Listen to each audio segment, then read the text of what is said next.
آدمی کی ذہنیت دیکھی مجھے، وہ آدمی جس نے کتاب میری ریجیکٹ کی کسی اور کو دلوا دی، وہ مجھے کہتا ہے یار آپ کو پتہ ہے کیا ہوا؟ میں نے کہا کیا ہوا؟ کہتا ہے وہ کتاب جس نے آپ جو کتاب ہم نے ان کے پاس بھیجی تھی نا، اس نے جو آپ کو بتا دیا نا، اب اس کو ہم نے خارج ہی کر دیا ہے، اس سے وہ آپ دوبارہ اس کا وہ ممبر بنے گا ہی نہیں اس سے۔ میں نے کہا بہت بڑا کام کیا یار، آپ کو مبارک ہو۔ لیکن اس کا نتیجہ یہ ہوا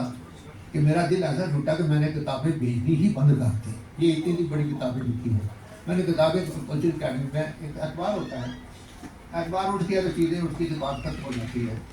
تو بولے یہ اس موقع پر مجھے یہ بھی ایک چیز یاد آ گئی، تو میں نے کہا آپ سے بات کر لیں۔ شکر ہے ایسا بھی شکر پڑھے اور بات ہے۔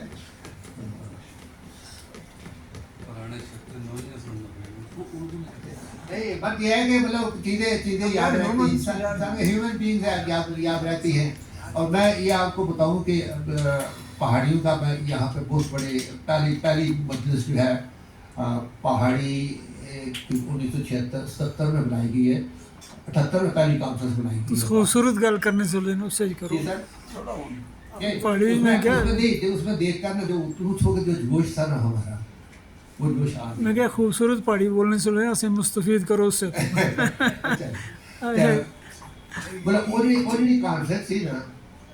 وہ کانفرنس آج بھی اگر تم سوچو جڑے کوئی لوگ زندہ نہ جس بارے نال ہے کچھ پتہ کیا تو سی ہو گیا یہ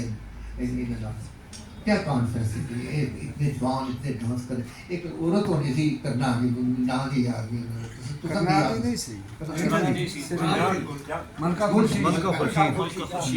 ہارون دارا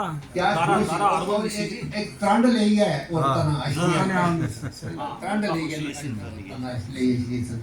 اور حال پریا نہ باہر لوگ پڑے نے، باہر لوگ ڈانس کرنے لگے نے، نچنے لگے نے۔ وہ محفلات آئی جی محفلات اتنے ہیں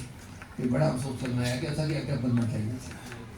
لیکن اسی اگہ کی نہیں بنے لگے یہ کہ اسی اپنا بیس کو سیوا چھوڑ دیا، ایسا اپنی قدریں چھوڑ دیتی ہیں۔ اور میں ایک نظر بتاؤں گی اسے پرس کرانے واسطے ایک گل تھی جی جی پہاڑیاں نے گھر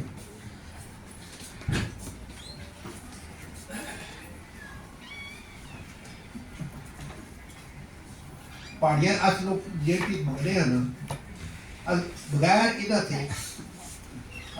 جو جڑا آئی تھی 50 سال پہلا بھی پہاڑی سیگا تو آج بھی پہاڑی لگتا ہے، میری اور کوئی نہیں پہاڑی ہے، سچی بات ہے۔ تو شعر سنو جناب، کتے گمایا ہی پہاڑی ہے، کتے گمایا ہی پہاڑی ہے، تو بیس بسیوا ریتل بیتل شملہ ترلا کنڈیاں مچھاں چاکمی داڑھی، کنڈیاں مچھاں چاکمی داڑھی قد اچیرا چاکمی داڑھی سرما سکڑا جسا تکڑا قد اچیرا نک لمیرا کوٹ خسیرا لٹھے نی شلوار تیری جتی تلے دار تو سے مجلس نہ سردار پہاڑیا کتے گمایا ہی، کتے گمایا ہی پہاڑیا تو بیس بسیوا ریتل بیتل بینی بگدر پکے پکانے چسے دانے سمڑو کھانے اچے نکے ٹول ٹمکے اکھ مٹکے نالے منجنی تار اور تیری جتی تلے دار اور تو سے مجلس نہ سردار پہاڑیا کتے ایسا یہ اپنی کیتیت ایسے پیش اشتیاں لگی نہیں کیا کہ ایسا نے اپنا بیس بسیوا چھوڑا، جب توڑی ایسا اپنے بیس بسیوے پر دھیان نہیں دے سکتا تب توڑی اس جڑے ہیں اس اپنے مقصد بھی کامیاب نہیں، اس باری گل یاد رکھے۔ اور میں اب کچھ آپ کو میرا تھا آزاد دیو تو کچھ اردو نے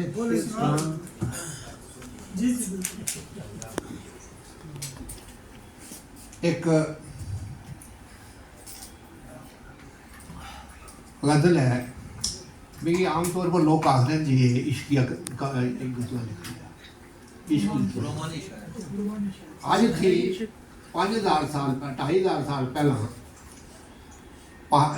پانانی نے لکھی تھی، اس کی سنسکرت کا اسکالر تھا پانانی صاحب، اس نے لکھا سیگا کہ شاعری وہی کا زندہ رہسی ਜਿਸ ਵਿੱਚ ਰਸ ਹੋਸੀ, ਜਿਹੜੀ ਰਸਦਾਰ ਹੋਸੀ,